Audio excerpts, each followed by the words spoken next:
Katze.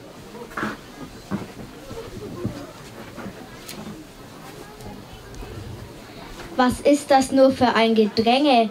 Der Weihnachtsmarkt eröffnet heut. Verkäufer, Händler, jede Menge warten auf Geschäft, ihr Leut. Weihnachtsstimmung immer wieder, Christbaumschmuck und Kerzen. Glühweinduft und Weihnachtslieder öffnen all eure Herzen. Frische Waffeln oder Nüsse, Spekulatius, Schokoküsse und leckerer Glühwein ganz voran locken viele Käufer an. So ist sie jedes Jahr aufs Neue, die wunderschöne Weihnachtszeit, auf die ich mich so lange freue, mit langem weißem Winterkleid.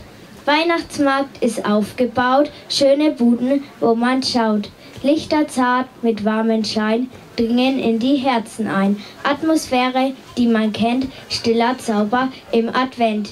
Jetzt genießt in frohen Runden viele schöne, lustige Runden. Und so rufe ich euch zu, der Weihnachtsmarkt soll jetzt beginnen. Genießt ihn voll mit allen Sinnen.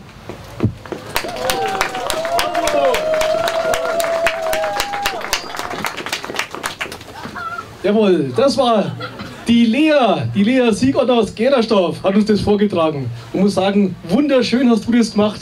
Ja, also